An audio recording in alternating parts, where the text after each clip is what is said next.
Donc, dans cette session, nous allons voir la commande insert. Et donc, c'est quand on crée une table, par défaut, la table est vide. Donc, une table nouvelle signifie qu'elle contient aucune information et donc aucune donnée et qu'elle est vide. Donc, la première des choses à faire est d'insérer des données dans cette table. C'est là, et c'est pour insérer ces données-là qu'on utilise la clause insert. Donc, pour insérer les données dans la table. Et bien évidemment, cette clause nous permet soit d'insérer une seule ligne ou plusieurs lignes d'un coup. Donc, cela changera en fonction de l'utilisation qu'on va faire de cette clause insert. Donc, allons voir comment insert fonctionne. Donc, d'abord, la syntaxe. Pour insérer une donnée dans une table, la syntaxe est la suivante. Donc, on met insert into. Donc, on indique le nom de la table et on ouvre la parenthèse et on indique les différentes colonnes dans lesquelles on souhaite insérer des données. Supposons que j'ai une table qui contient deux tables, donc on va faire insert into le nom de la table, entre parenthèses, colonne 1, colonne 2. Et donc ces colonnes, on va bien évidemment les nommer, par exemple user ID et user name. Et je reviens, donc je ferme ma parenthèse et je mets le mot-clé values et j'ouvre la parenthèse et j'indique les valeurs que je souhaite insérer à chaque colonne en les séparant par une virgule. Donc la valeur 1 va être insérée dans la colonne 1, la valeur 2 va être insérée dans la colonne 2. Pour ajouter maintenant plusieurs lignes à la fois. Donc la syntaxe est à peu près la même, c'est-à-dire on met le mot-clé insert into, le nom de la table, on ouvre la parenthèse et on indique la liste des colonnes.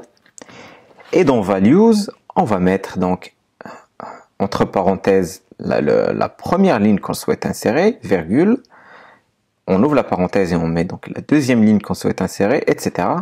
jusqu'à ce qu'on insère toutes les lignes qu'on souhaite insérer. Donc voilà pour insert.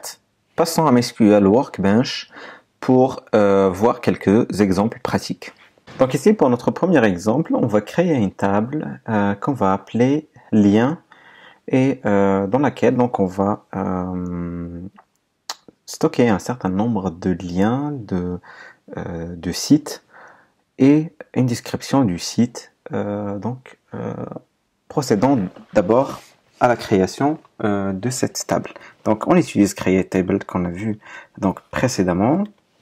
Donc la clause createTable, hop, et on va appeler cette table donc lien et on va ouvrir la parenthèse, la fermer, voilà, pour créer les colonnes. Donc la première colonne c'est l'ID du site et c'est là où on va introduire en fait un nouveau type de données qu'on n'a pas vu jusqu'à présent, c'est serial. Et donc ce type de données en fait c'est tout simplement un integer qui va être incrémenté à chaque fois qu'on va ajouter une donnée dans les autres colonnes. Et donc ce ID va être un primary key. On va donc mettre l'URL donc pour le lien du site, donc varchar, et on va le limiter à 250 caractères maximum. Et celui-là ne peut pas être nul, donc il faut absolument indiquer l'adresse du site. Pareil pour le nom du site, donc on va l'appeler name varchar. Donc on va mettre 255 pour la taille maximale et ne peut pas être nul aussi. Et on va rajouter donc description du site qui va être un varchar aussi de type de longueur maximale 255. Donc ici on va pas mettre de contraintes sur cette dernière colonne qui est description. Donc on va créer cette table. Donc la table a été créée avec succès. Et donc on va commencer par insérer des données dans cette table.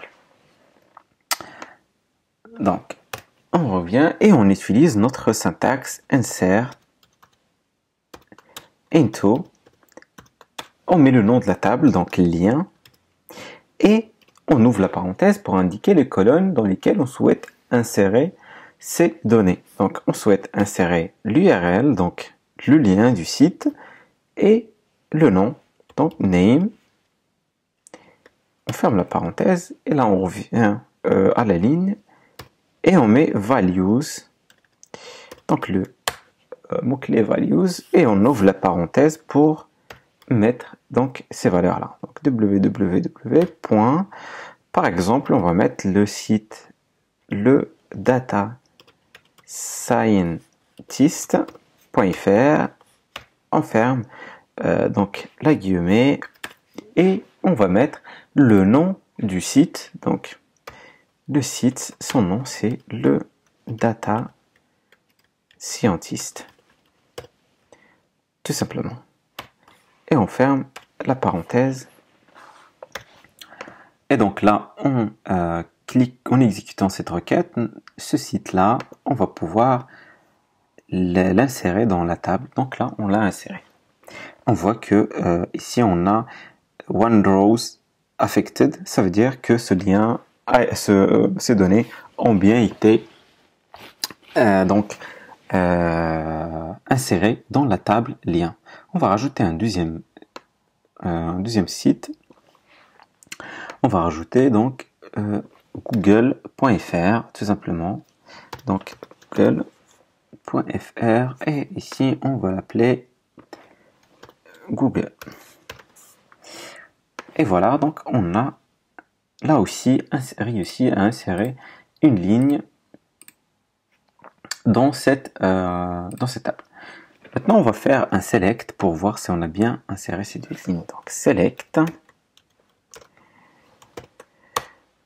all from lien, et donc on va exécuter ça. Et donc voilà, je vois que j'ai mes deux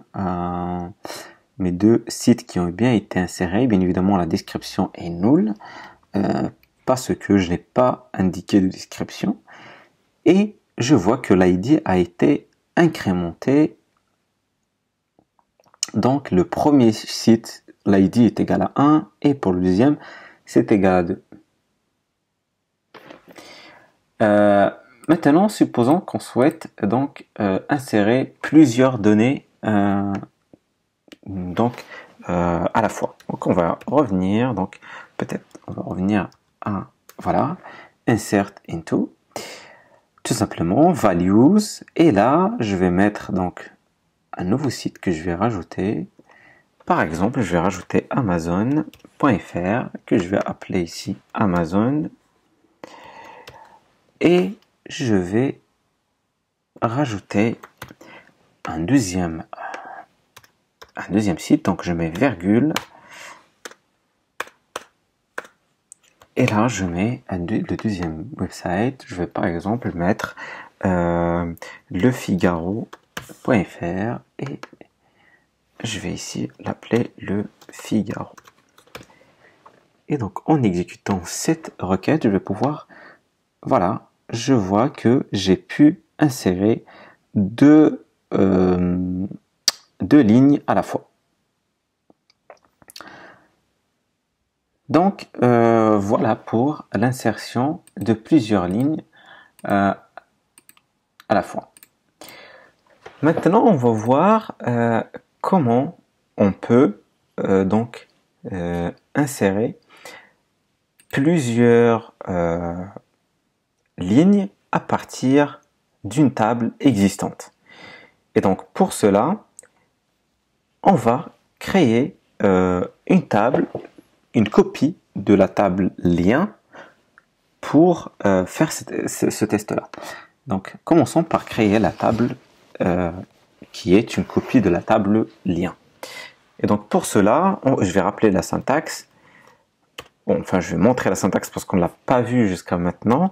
La syntaxe, c'est nouvelle table, like, tout simplement, et entre parenthèses, on met l'ancienne table. Donc c'est ça la syntaxe pour créer une table, une copie d'une table dans une autre. Ici, on copie juste la structure et non les données. Et donc là, je vais venir appeler cette nouvelle table lien copie. Et l'ancienne table, c'est lien, tout simplement. Donc, on va l'exécuter. Donc, on a une erreur de syntaxe parce que, voilà. Donc, voilà, maintenant, j'ai créé donc ma structure lien copie qui est une table qui a la même structure que ma table lien. On va inspecter ça et donc on va tout simplement mettre un select étoile from lien copie et je vais exécuter ça et donc voilà, je vois que j'ai exactement la même structure. Donc supposons que maintenant dans cette requête ou cette table lien copie, je souhaite insérer des données à partir de la table lien. Donc, on va le faire. Donc, c'est pareil, on va mettre insert into lien copie. Donc, on va indiquer le nom de la table, lien copie. Et ici, je vais mettre l'URL et name.